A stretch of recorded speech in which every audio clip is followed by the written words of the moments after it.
Hello guys, myself Vanna Sharma and welcome on my channel Net Chemistry Hub। आज हम discuss करने जा रहे हैं CSIR नेट जून 2018 का पेपर जो कि है पार्ट बी। ठीक है, तो आई होप ये वीडियो आपके लिए हेल्पफुल रहे। सो स्टार्ट करते हैं फर्स्ट क्वेश्चन से। क्वेश्चन फर्स्ट है the correct order of CO bond length. CO bond length बतानी है हमें और ये ऑप्शन हमें गिवन है।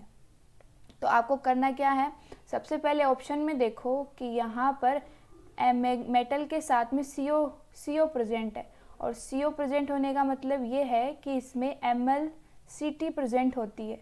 तो MlCt में क्या होता है, बैक बॉन्डिंग का रोल हमें यहाँ देखने को मिलता है।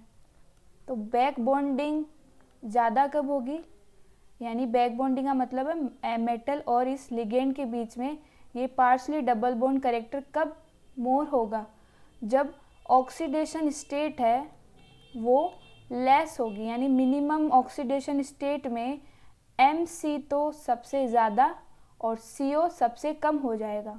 यानी ये करेक्टर यहाँ पर डिक्रीज होने लग जाता है जब लो ऑक्सीडेशन स्टेट होती है, तो इन केस ऑफ MlCt। तो आपको बस यही चेक करना है कि किस में CO बॉन्ड लेंथ सबसे ज़्यादा होगी। अब जहाँ पर लो ऑक्सीडेशन स्टेट है वहाँ पर तो MC ज़्यादा होगा, तो यानी कि MC बॉन्ड ऑर्डर ज़्यादा है तो CO बॉन्ड लेंथ मोर हो जाएगी। यानी कि वहाँ जो करेक्टर थे CO के वो डिक्रीज होने लग जाते हैं, ये करेक्टर वो डिक्रीज होने लग जाते हैं और ये वाले इंक्रीज होने लग जाते हैं। तो हमें केवल CO बॉन्ड लेंथ पूछिए, तो जहाँ पर लो ऑक्सीडेशन स्टेट है वहाँ उसकी बॉन्ड लेंथ सबसे ज़्यादा हो जाएगी CO के केस में। तो यहाँ पर नेगेटिव, यहाँ ज़ीरो और यहाँ पॉजिटिव, और यही बैक बॉन्डिंग का रोल है। यहाँ पर CO की बॉन्ड ऑर्डर सबसे ज़्यादा होती है और बॉन्ड लेंथ सबसे कम। ठीक है, तो ऑप्शन बी होगा इसका राइट। समझ में आया आपको? तो आपको केवल इतना सा ध्यान रखना है, इसका कॉन्सेप्ट क्या है। कॉन्सेप्ट यही है कि जहाँ लो ऑक्सीडेशन स्टेट दिखे इन केस ऑफ MlCt वहाँ पर CO की जो बॉन्ड लेंथ है वो मैक्सिमम होगी। ठीक है, इतना सा बस आपको ध्यान में रखना है। नेक्स्ट क्वेश्चन देखते हैं। फॉर द फॉलोइंग रिएक्शन, तो हमें ये रिएक्शन गिवन है CO और ये कॉम्प्लेक्स, इसके साथ हमें ये प्रोडक्ट बना के दिया गया है। The structure of the intermediate, तो हमें इंटरमीडिएट बताना है। तो आपको जब भी इंटरमीडिएट बताना हो तो सबसे पहले इस रिएक्टेंट को चेक करो, इसमें टोटल इलेक्ट्रॉन को काउंट करो। 5 ये देखो, 5 8 एंड 1 इसका 2 2 4 4 + 1 18 हो गए टोटल इलेक्ट्रॉन। तो इसमें 18 इलेक्ट्रॉन है टोटल, और आपको जब भी 18 इलेक्ट्रॉन बने तो उसको पहले हमें 16 इलेक्ट्रॉन स्पीसीज में कन्वर्ट करना होता है। ठीक है, यानी डिसोसिएटिव मैकेनिज्म को फॉलो करना रहता है। तो आपको 16 इलेक्ट्रॉन स्पीसीज जनरेट करनी है यहाँ से विदाउट एनी CO एलिमिनेशन। तो आप क्या करोगे, ये Cp और आयरन एक CO यहीं रखोगे और इस CO का इंसर्शन करा दोगे CH3 के अंदर। तो अब ये 16 इलेक्ट्रॉन स्पीसीज बन गई है। तो इंटरमीडिएट यहाँ पर 16 इलेक्ट्रॉन स्पीसीज का बनना ही है। ठीक है, तो अपना आंसर होगा इसका ऑप्शन डी। देखो यही है, ये टोटल 16 इलेक्ट्रॉन है, तो 18 इलेक्ट्रॉन को आपको 16 इलेक्ट्रॉन में कन्वर्ट करना है जो कि इसकी इंटरमीडिएट स्पीसीज होती है। ठीक है, नेक्स्ट क्वेश्चन देखते हैं। The total degeneracy of the ground term of CO second high spin in octahedral geometry. काफ़ी सिंपल क्वेश्चन है, बस आपको यहाँ पर इसकी टर्म सिंबल निकालनी आनी चाहिए, आपकी मतलब आपको इसका टर्म सिंबल पता होना चाहिए। तो इसके इलेक्ट्रॉनिक कॉन्फ़िगरेशन लिखते हैं, D7S2 + 2 हो गए तो D7 बचे। अब इसका इलेक्ट्रॉनिक कॉन्फ़िगरेशन लिख लो, ये 1 ये 2 3 4 5 6 एंड 7। तो चाहे तो ऐसे कर लो, अदरवाइज़ आपको डायरेक्ट याद भी होना चाहिए। इसकी भी सिंपल सी ट्रिक है जो आप हैबिट में रखो तो आ जाएगी आपको भी। तो यहाँ पर हम वो ट्रिक तो नहीं, बस बेसिक ध्यान में रखेंगे कि इसकी टर्म, पहले आपको बस इसकी टर्म सिंबल आनी चाहिए। तो D7 में 3 और 4F ये होती है इसकी टर्म सिंबल। तो आप चाहो तो ऐसे निकाल सकते हो इलेक्ट्रॉनिक कॉन्फ़िगरेशन से, जैसे टर्म सिंबल हम निकालते हैं एटॉमिक टर्म सिंबल, वैसे ही निकालना है। तो यहाँ पर इसकी जो टर्म सिंबल है वो 4F आती है। अब हमें क्या पूछा इसमें, टोटल डीजनरेसी। तो डीजनरेसी कैसे निकालनी हमें, यहाँ पर डीजनरेसी का मतलब वो है कि माइक्रोस्टेट बतानी है आपको। डीजनरेसी से मतलब यही है, माइक्रोस्टेट पूछा है इसमें। तो कैसे भी हमें माइक्रोस्टेट पूछी जा सकती है, डीजनरेसी के फॉर्म में भी पूछी जा सकती है, कॉन्फ़िगरेशन के रूप में भी पूछी जा सकती है। तो ये टर्मोलॉजी है जो डीजनरेसी या जो माइक्रोस्टेट पूछने का वे है। ठीक है, तो यहाँ पर ये तो आगे इसकी स्पिन मल्टीप्लिसिटी इनटू में 2l + 1।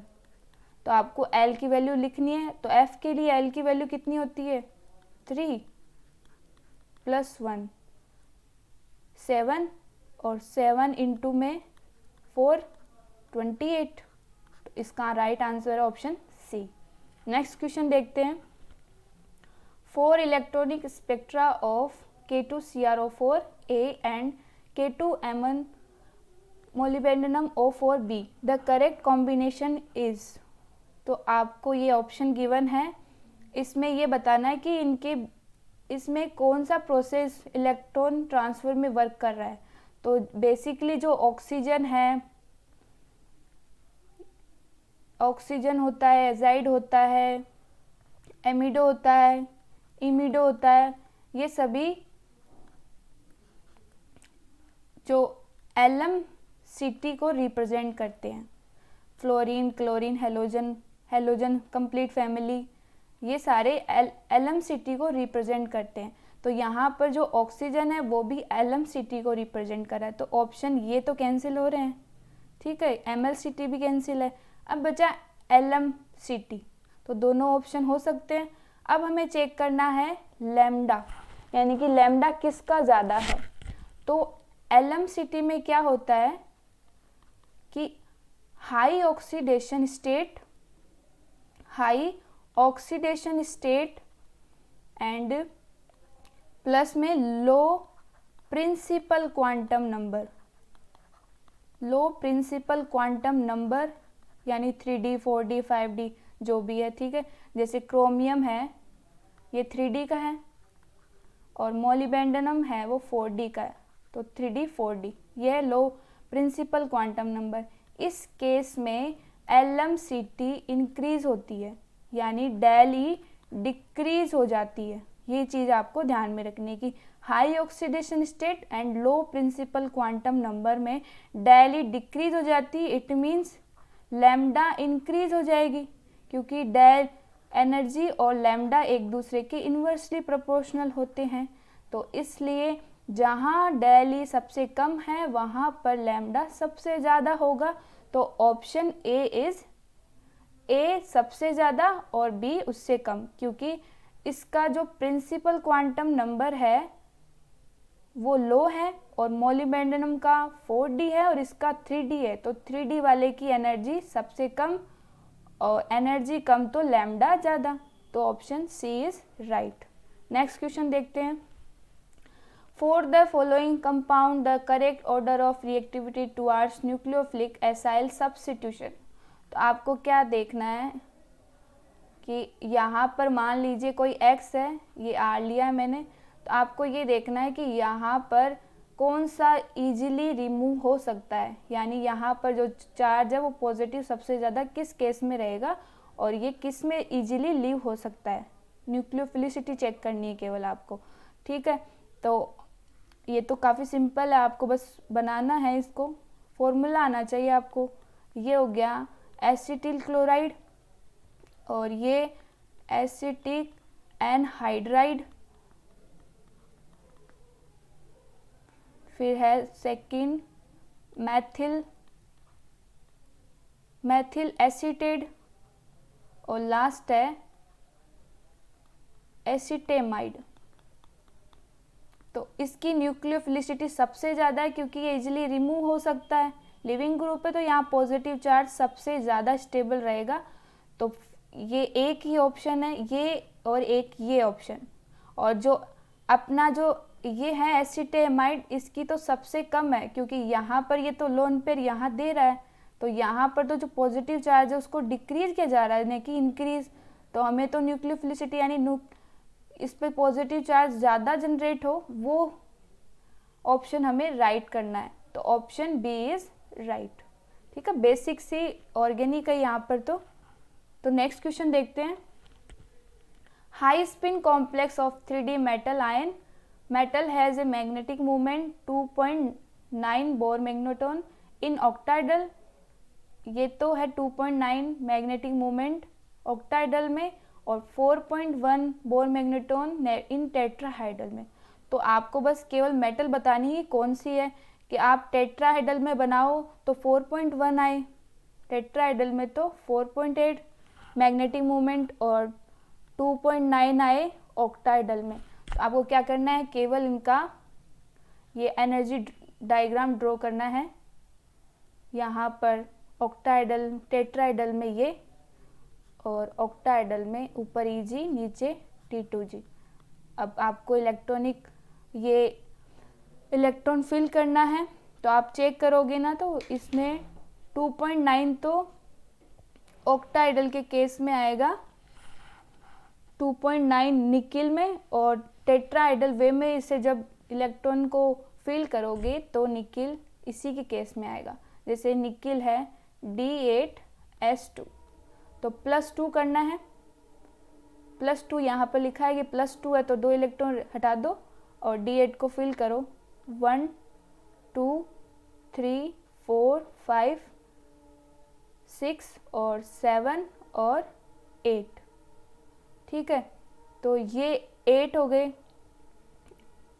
फिर ऑक्टाइडल में 1 2 3 4 5 6 7 और 8। तो इस केस में तो इसके 2.9 बताया गया है और टेट्राहाइडल में 4.1। अब 4.1 क्यों बताया गया है, क्योंकि यहाँ पर ऑर्बिटल कंट्रीब्यूशन देखने को मिल रहा है हमें। देखो वापस राइट करती हूँ मैं। यहाँ पर हमें टेट्राहाइडल में इस तरीके से ड्रॉ किया हमने,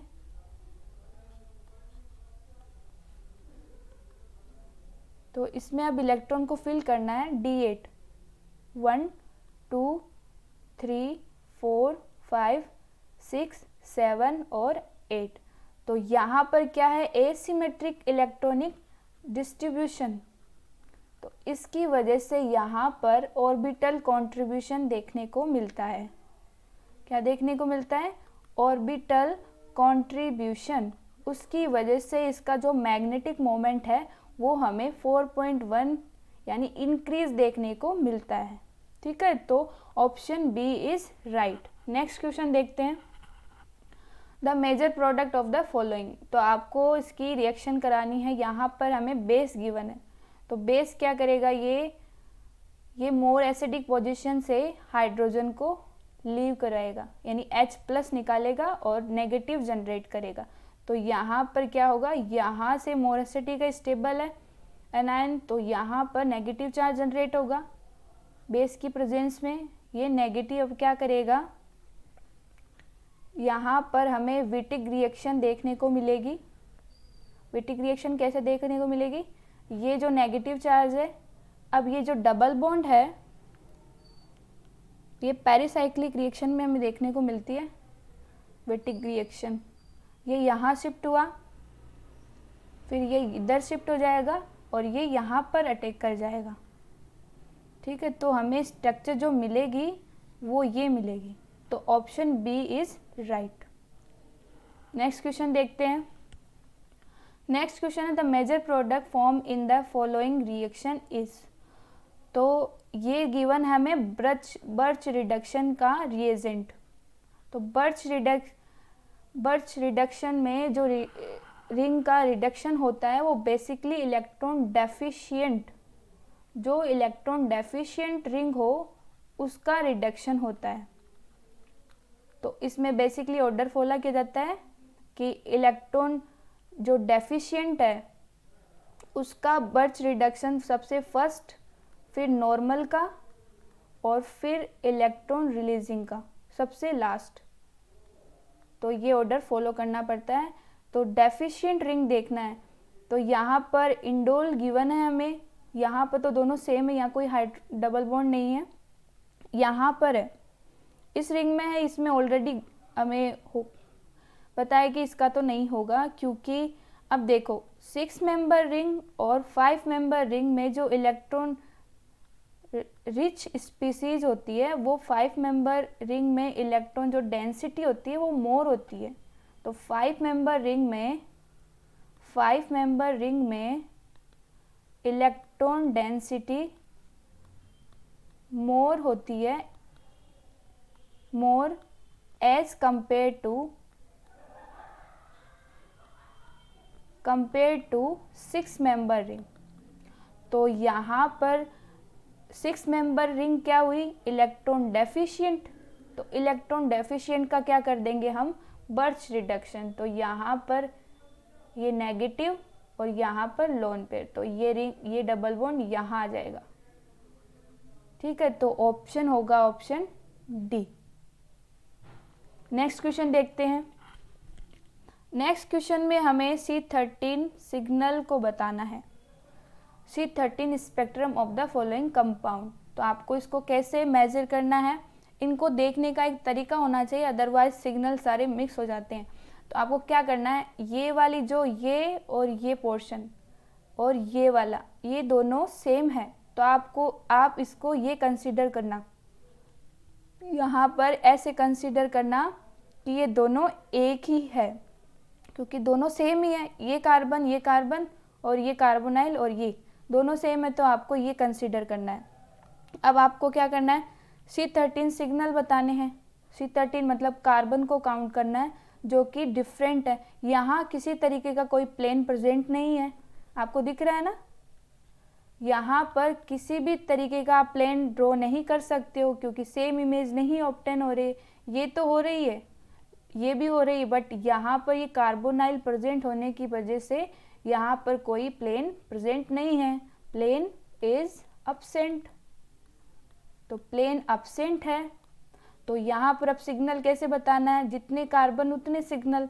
तो 1 2 3 4 5 और 6, तो 6 सिग्नल हमें यहाँ पर देखने को मिलेगी।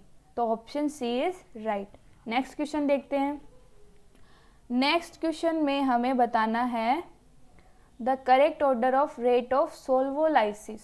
तो सोल्वोलाइसिस में क्या है कि ये Br है वो लीव होना चाहिए, लीव होगा तो यहाँ पर जनरेट होगा पॉजिटिव चार्ज। पॉजिटिव चार्ज बना, यानी ये ब्रिज हेड पोजीशन है जहाँ पर पॉजिटिव चार्ज बना है। बेसिकली हम पढ़ते हैं कि ब्रिज हेड पोजीशन पर जो पॉजिटिव चार्ज होता है वो स्टेबल नहीं होता, ड्यू टू ब्रेंड्स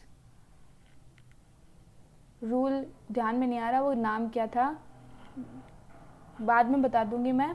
अभी तो यही ये कंसीडर कर रहे हैं कि यहाँ पे ये जो पॉजिटिव चार्ज होता है वो स्टेबल नहीं होता इन ब्रिज कंपाउंड में।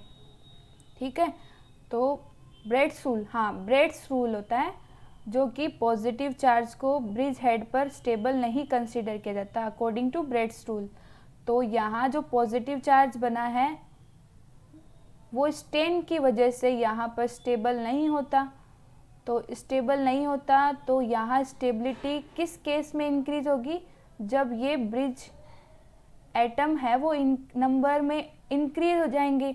जैसे यहाँ पर ये है, ये 1 ही है, ये 1 है, जबकि यहाँ पर ये इंक्रीज हुआ, तो ये पॉजिटिव चार्ज यहाँ जो बनेगा वो इससे स्टेबल होगा, यानी ये वाला ज़्यादा स्टेबल है इसके कंपैरिजन में, और यहाँ पर और भी ज़्यादा कार्बन इंक्रीज हुए हैं। तो bridge head position bridge head में कार्बन की position, number of carbon increase हुए हैं, तो वो पॉजिटिव चार्ज स्टेबल होने को रेडी रहता है।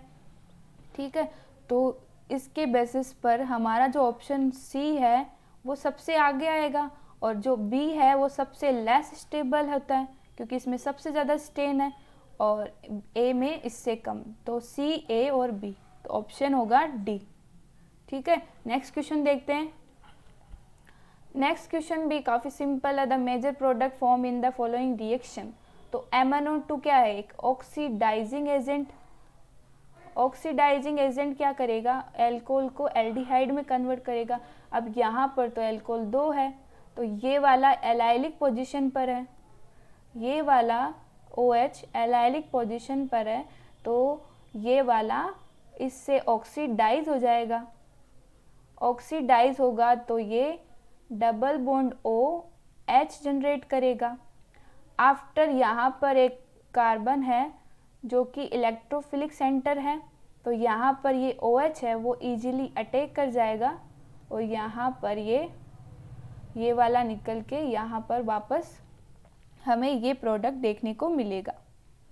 बेसिकली हमारे पास जो ऑप्टेन होगा वो प्रोडक्ट इस टाइप का हो जाएगा। ठीक है, तो आंसर होगा ऑप्शन सी। नेक्स्ट देखते हैं। Removal of electron from NO molecule result in, यानी हमें NO मॉलिक्यूल गिवन है, ये MOT के बेस पर है। MOT डायग्राम आना चाहिए यहाँ पर और इसका जो सॉल्यूशन है वो करना आना चाहिए। तो देखते हैं अब MOT के बेस पर NO से क्या किया है, एक इलेक्ट्रॉन बाहर निकाल दिया है। यानी बेसिकली अब इलेक्ट्रॉन काउंट करने होंगे। इलेक्ट्रॉन वैलेंस सेल इलेक्ट्रॉन नहीं, एटॉमिक नंबर काउंट करना है आपको। क्या करना है? एटॉमिक नंबर काउंट करना है। तो नाइट्रोजन का 7, ऑक्सीजन के 8, टोटल कितने हुए? 15। तो 15 इलेक्ट्रॉन में से एक इलेक्ट्रॉन माइनस कर दिया, कितने बचे? 14 बचे। अब हमें MOT डायग्राम ड्रॉ करना होगा। तो MOT के बेस पर 14 यानी बेस 2 का और ये 1, ये एंटी बॉन्डिंग। तो ये कौन सा है? ये अपना है, ये पाई वाले हैं, PX पाई PY और ये सिग्मा PZ और ये पाई स्टार, ये भी पाई स्टार। तो कितने इलेक्ट्रॉन बनने? 14। तो 14 के बेस पर 8 तो नीचे तक कंप्लीट फिल हो जाते हैं 8 इलेक्ट्रॉन। अब यहाँ से 8 के बाद में भरेंगे 8, फिर 9, 10, 11, सॉरी ऊपर नहीं जाना, 8 हो गए, 9, 10, 11, 12, 13, 14 एंड 14 तक ही बढ़ना है, एक इलेक्ट्रॉन तो निकाल दिए। ठीक है, तो ये हमें ऑप्टेन होगा। तो इसके बेसिस पर ऑप्शन को चेक करो। An increase in new in the IR spectrum. तो क्या होता है कि एंटी बॉन्डिंग में इलेक्ट्रॉन इंक्रीज होते हैं तो जो न्यू होती है वो डिक्रीज होने लग जाती है। ये हमने उसमें मेटलोसीन में पढ़ा था कि मेटलोसीन में क्या होता है कि एंटी बॉन्डिंग इलेक्ट्रॉन जितने ज़्यादा इंक्रीज होते हैं बॉन्ड लेंथ उतनी इंक्रीज हो जाती है और बॉन्ड ऑर्डर डिक्रीज होता जाता है। ठीक है, तो और बॉन्ड लेंथ इंक्रीज, ये एंटी चलते रहते हैं। तो यहाँ पर हमारे पास यहाँ क्या हुआ है, यहाँ एंटी बॉन्डिंग डिक्रीज हुए हैं तो जो न्यू है वो इंक्रीज हो जाएगा। क्या हुआ है, यहाँ पर ये है एंटी बॉन्डिंग, ये बॉन्डिंग होते हैं, ये बॉन्डिंग ऑर्बिटल है। ठीक है, ये एंटी बॉन्डिंग, ये वाले नीचे वाले बॉन्डिंग है। तो यहाँ पर हमारे पास अब कोई भी इलेक्ट्रॉन एंटी बॉन्डिंग में नहीं रहा, तो एंटी बॉन्डिंग में नहीं रहा तो हमारा जो न्यू है फ्रीक्वेंसी वो इंक्रीज हो जाएगी। तो फर्स्ट ऑप्शन तो राइट है इस बेसिस पर। अब सेकंड है EPR एक्टिव स्पीसीज। तो EPR एक्टिव कब होती है? जब अनपेड इलेक्ट्रॉन होते हैं। अनपेड इलेक्ट्रॉन ही नहीं है तो यहाँ पर EPR इनएक्टिव होगा, तो ये तो हुआ रोंग। नेक्स्ट है electron in HOMO being closer to the oxygen than to nitrogen 2p orbital. अब इसकी En ज़्यादा है तो इसी के पास में रहेगा ऑर्बिटल देन टू नाइट्रोजन। ठीक है, तो ऑप्शन 3 भी सही है। Electron in HOMO being closer to nitrogen than to the oxygen 2p orbital, तो ये रॉन्ग है। ठीक है, ये EN के बेसिस पर है, ये तो सिंपल है, MOT डायग्राम के बेस पर है। तो ऑप्शन बी इज राइट। और भी 2-3 ऑप्शन थे बट राइट ऑप्शन ये 2 ही है, फर्स्ट और थर्ड। नेक्स्ट क्वेश्चन देखते हैं। नेक्स्ट क्वेश्चन है अपना, best for the catalytic activity for copper and zinc containing enzyme super oxide dismutase, what is are the correct statement. तो इसमें कॉपर और जिंक जो कि सुपर ऑक्साइड डिसम्यूटेज है उसके बेसिस पर हमें बताना है। तो ये थ्योरी बेस है, बायो इनऑर्गेनिक का क्वेश्चन है। Copper and zinc both are essential, नहीं बोथ आर एसेशनल नहीं होता, केवल कॉपर एसेशनल होता है। तो ओनली कॉपर इज एसेशनल।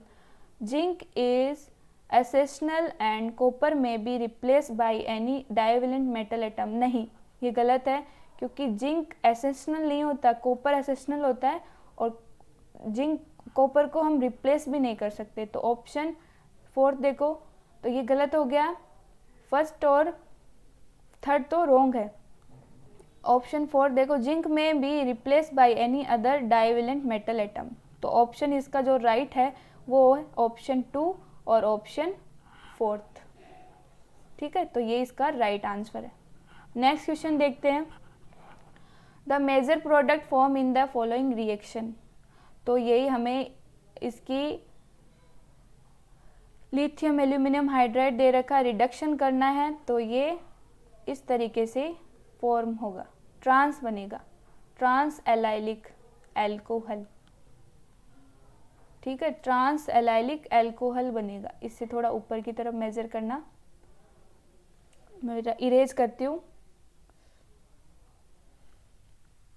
इसे बनाना है हमें ऊपर की तरफ, ये हो गया ऐसे। अब क्या करना है, यहाँ पर, यहाँ तो ये H, यहाँ लिथियम एल्यूमिनियम में क्या होता है, एक तो H माइनस होता है और मेटल अटैक करती है, तो यहाँ पर जो है वो बाइंड होगी मेटल, और यहाँ पर H हो ही चुका। अब क्या करेंगे, I2 गिवन है, तो I2 क्या करेगी, यहाँ पर अटैक करेगी और इसको बाहर निकालेगी। तो यहाँ जो बनेगा प्रोडक्ट अपने पास वो कुछ इस तरीके से बनेगा।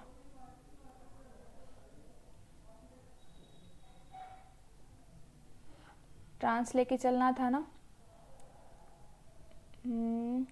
आई थिंक तो ये ऑप्शन शायद, देखो दोबारा करते हैं इसको, क्या रॉन्ग हुआ इसमें। ये देखो, इसमें पहले तो ये बनेगा, अब ये यहाँ पर, यहाँ H, यहाँ पर ये मेटल जुड़ जाएगी और ये यहाँ पर हो जाएगा, तो यहाँ पर अब I आएगा तो ये बाहर निकाल देगा, ऊपर रहेगा।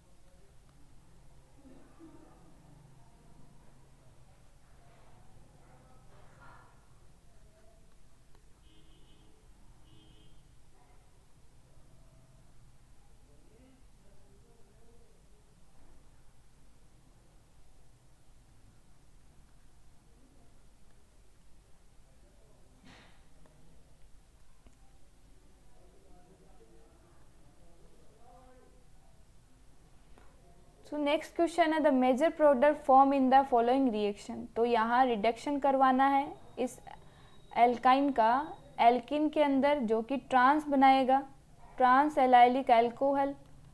अब यहाँ पर ये मेटल कनेक्ट हो जाएगी और इस पोर्शन पर ये H माइनस कनेक्ट हो जाएगा, इसका रिडक्शन हो गया। ये इसी स्पेसिफिक रिएक्शन है जो कि फॉर्म इसी वे में फॉर्म होगी।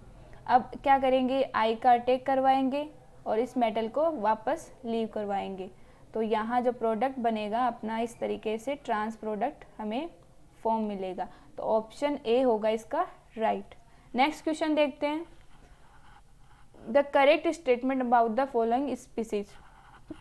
तो हमें सिंपल सा बताना है, इलेक्ट्रॉन काउंट करने हैं और बताना है कि ए और बी एरोमेटिक है या एंटी एरोमेटिक है या नॉन एरोमेटिक है। 3 ही ऑप्शन होते हैं, एरोमेटिक, नॉन एरोमेटिक और एंटी एरोमेटिक। तो इलेक्ट्रॉन काउंट करो, ये तो सेटिस्फाई हो रहे हैं, 1 2 3 6 इलेक्ट्रॉन, 6 पाई इलेक्ट्रॉन, तो ये तो एरोमेटिक हुई। तो ऑप्शन ए में यहाँ पर एरोमेटिक है। सेकंड को भी चेक कर लेते हैं, तो यहाँ इसके इलेक्ट्रॉन रिंग में आएंगे तो टोटल इलेक्ट्रॉन काउंट करने पड़ते हैं। तो 1 2 3 एंड 4, 4 इंटू 2 8 इलेक्ट्रॉन, ये तो एंटी एरोमेटिक हुआ। तो फर्स्ट हुआ एरोमेटिक एंड सेकंड हुआ एंटी एरोमेटिक, तो option B is right. Next question देखते हैं, इलेक्ट्रोकेमिस्ट्री बेस्ड है, तो standard cell potential for the reaction. तो ये हमें रिएक्शन गिवन है, इसमें हमें ई सेल गिवन है, ई सेल गिवन है 1.10 वोल्ट। गिब्स फ्री एनर्जी हमें यहाँ पर फाइंड आउट करनी है। फॉर्मूला कौन सा यूज करते हैं इसके लिए, -NF E0। तो यहाँ हमें जो गिवन है, सबसे पहले तो इलेक्ट्रॉन, यहाँ 2 इलेक्ट्रॉन का एक्सचेंज हो रहा है, तो 2 इलेक्ट्रॉन, तो 2 इंटू 965, यहाँ फेराडे की वैल्यू भी गिवन है, उसकी बेस पर ही करो। यूनिट भी लिखो, कूलाम पर मोल, यूनिट गिवन है तो यूनिट लेके चलना है, अदरवाइज रॉन्ग भी हो सकता है। इससे आपको पता चल जाएगा क्वेश्चन आपका सही हुआ है या नहीं। तो आगे E0 की वैल्यू 1.10 वोल्ट। तो अब चेक करो एक बार यूनिट ऑप्शन से, कूलॉम वोल्ट पर, तो कूलॉम इंटू वोल्ट क्या हो जाता है, जूल होता है ना, तो जूल पर मोल। देखो जूल अपॉन में कूलॉम, इसको कहते हैं हम वोल्ट। तो इन दोनों का मल्टीप्लिकेशन क्या हो जाएगा, जूल, तो ये जूल में कन्वर्ट हो जाएगा। दोनों आपस में ये मल्टीप्लाई होंगे ना, कूलॉम एंड वोल्ट, तो ये जूल के इक्वल हो जाएंगे और पर मोल आ जाएगा। तो ऑप्शन में सभी में जूल पर मोल तो है। अब जब आप इसको इंटू करोगे ना, मल्टीप्लाई करोगे, तो आपका आंसर आएगा 212 और यहाँ पर कुछ वैल्यू आपको देखने को मिलेगी।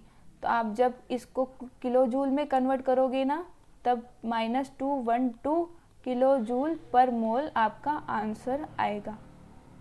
ठीक है, तो ये option C is right. Next question देखते हैं, the change in entropy for reversible adiabatic process.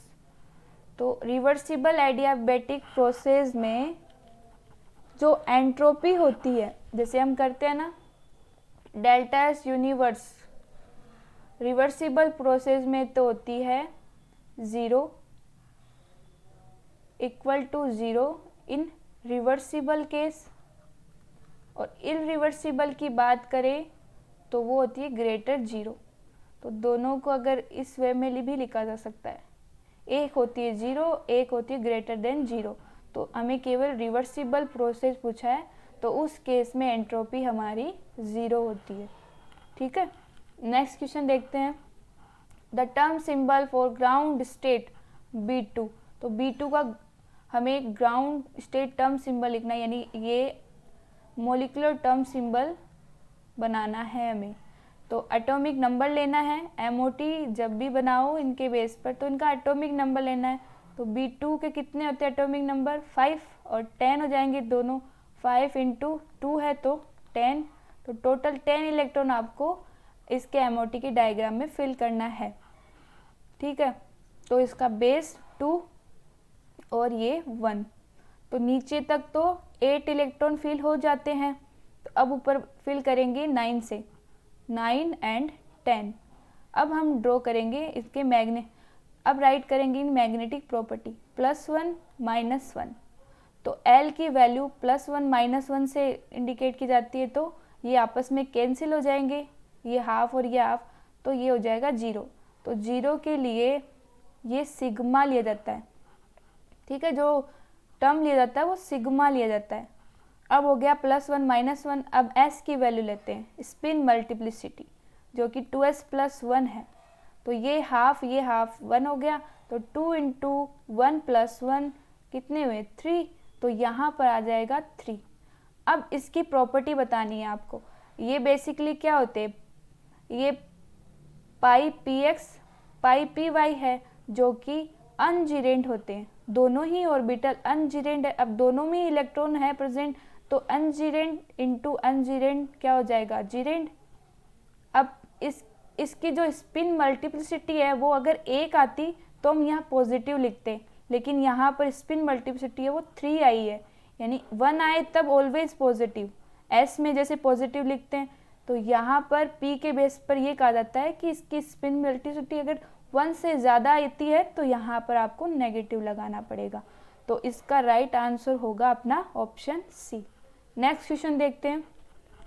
The commutator of the with X Hamiltonian X comma, इसका हमें कम्यूटेटर निकालना है। तो कैसे सोल्व करना है, एक्स एच हेमिटोलियन, तो इसको आपको ओपन करना पड़ेगा। टोटल एनर्जी को हम कहते हैं kinetic energy Hamiltonian plus V X potential energy. अब इसको पुट कर दो, एक्स हेमिटोलियन के एक्स हेमिटोलियन केप ले लो, केप वी एक्स कैप। अब इसको आपस में मल्टीप्लाई कर दो, इसको इससे फिर इसको इससे, तो एक्स के एक्स कैप प्लस में एक्स वी एक्स, ये दोनों पोटेंशियल मल्टीप्लाई की टर्म है तो ये दोनों जीरो हो जाएगी।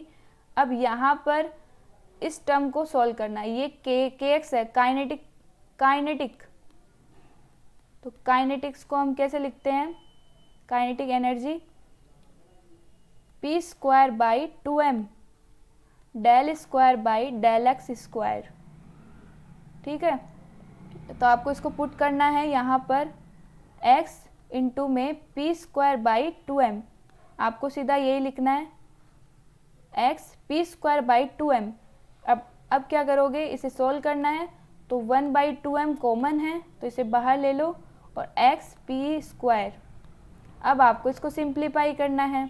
सिंप्लीफाई कैसे करोगे, यहाँ x पी एक्स है तो x पी एस की जगह लगते हैं आयोटा एच कट, और पी स्क्वायर है तो पी स्क्वायर में 2 आगे और p। अगर s की टर्म होती तो x रहता है यहाँ पर, बट p का स्क्वायर है तो p का स्क्वायर में स्क्वायर की टर्म आगे और p रिमेन। और बाहर क्या मल्टीप्लाई में है अपने 1/2m, तो 2 से 2 कैंसिल हो जाएगा और जो रिमेन बचेगा वो बचेगा iota H cut by m P x, तो आंसर होगा डी। नेक्स्ट क्वेश्चन देखते हैं।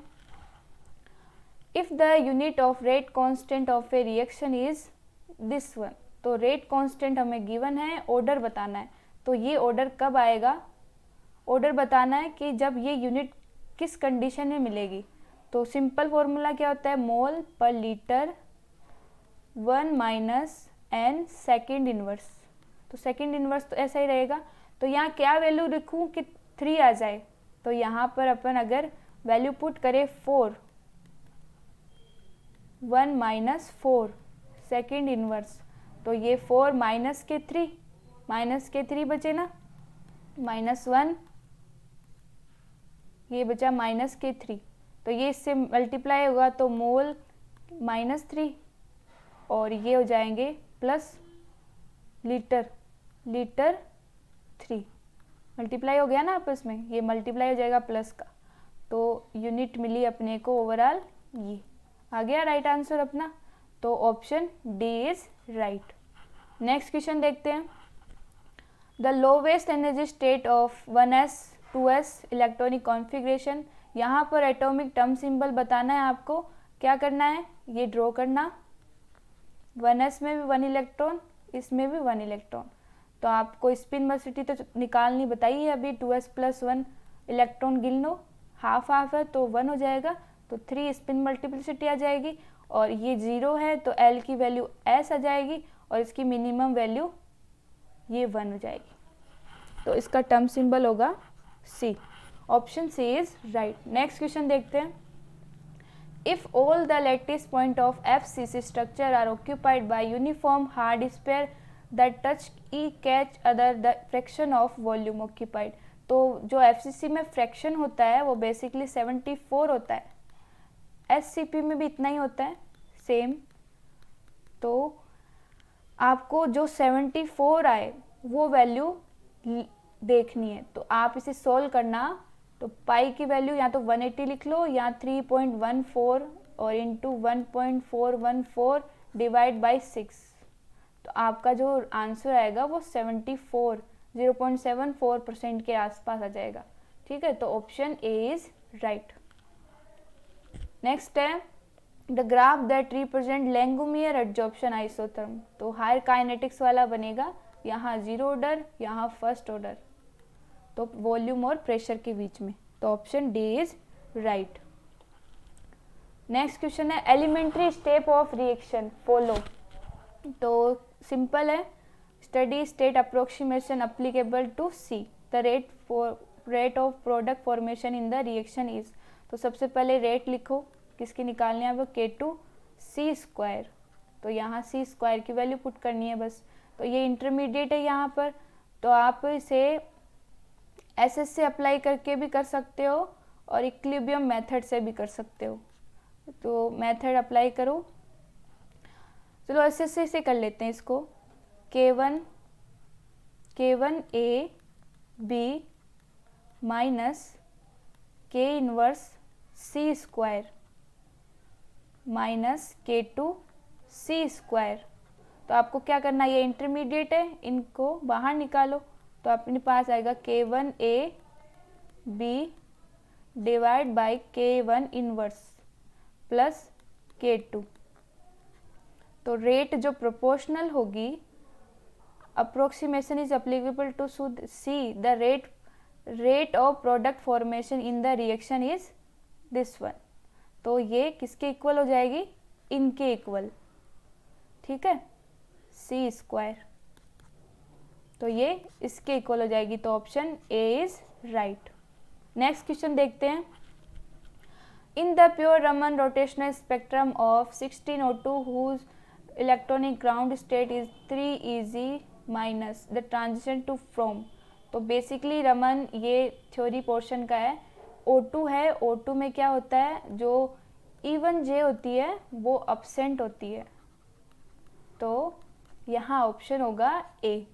और CO2 में ओड J अब्सेंट होती है, ओड J वैल्यू अब्सेंट।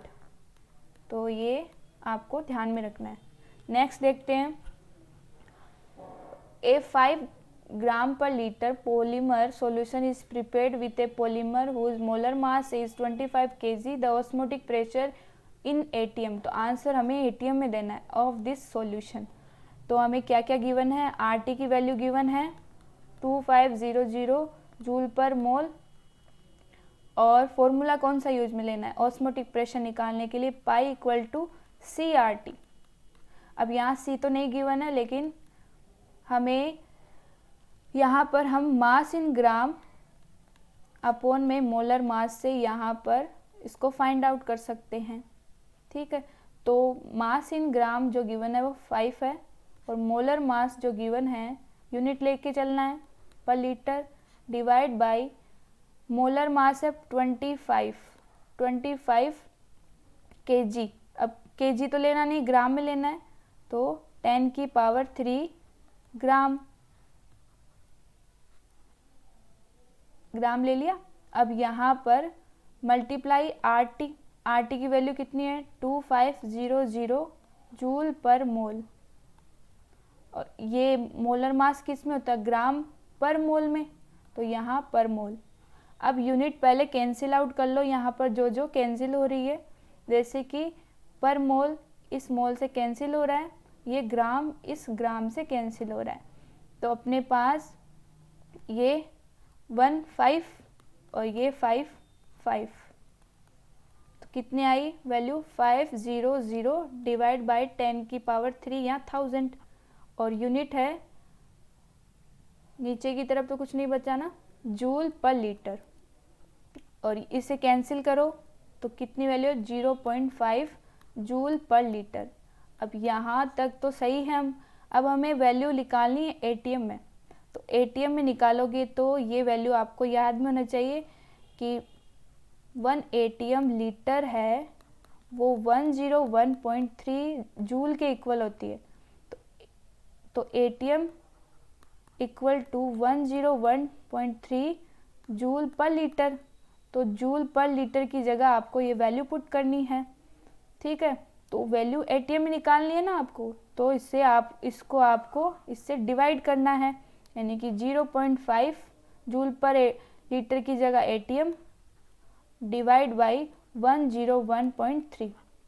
अब ये नेट का क्वेश्चन है, कैलकुलेटर तो है नहीं, तो सिंप्लीफाई कर लो, इसको 100 मान लो अप्रोक्स, ठीक है। 100 मानोगे तो ये बचेगा 0.5 डिवाइड बाय 0.100। इसे ये कितनी संख्या पहले 2 संख्या पीछे और शिफ्ट हो जाएगा तो 0.005 आ जाएगा, ठीक है। तो इसका राइट आंसर होगा ऑप्शन सी। नेक्स्ट क्वेश्चन देखते हैं। Among the elements zinc, gallium, germanium and arsenic the one with the lowest first ionisation energy. तो सिंपलेस्ट क्वेश्चन है। इस तरफ जाते हैं हम पीरियड में तो इधर आयोनाइजेशन जो एनर्जी होती है वो इंक्रीज होती है और इधर डिक्रीज होती है। तो इधर सबसे ज़्यादा और इधर सबसे कम। तो इधर कौन आएगा? गैलियम, बोरोन की फैमिली में ना, भिंडी, आलू, गाजर इन थैली, ये शॉर्ट ट्रिक है। गैलियम है तो सबसे पीछे है तो इसकी आयोनाइजेशन एनर्जी सबसे कम होगी, तो option C is right. Next है trivalent lanthanides ion having isotropic magnetic susceptibility.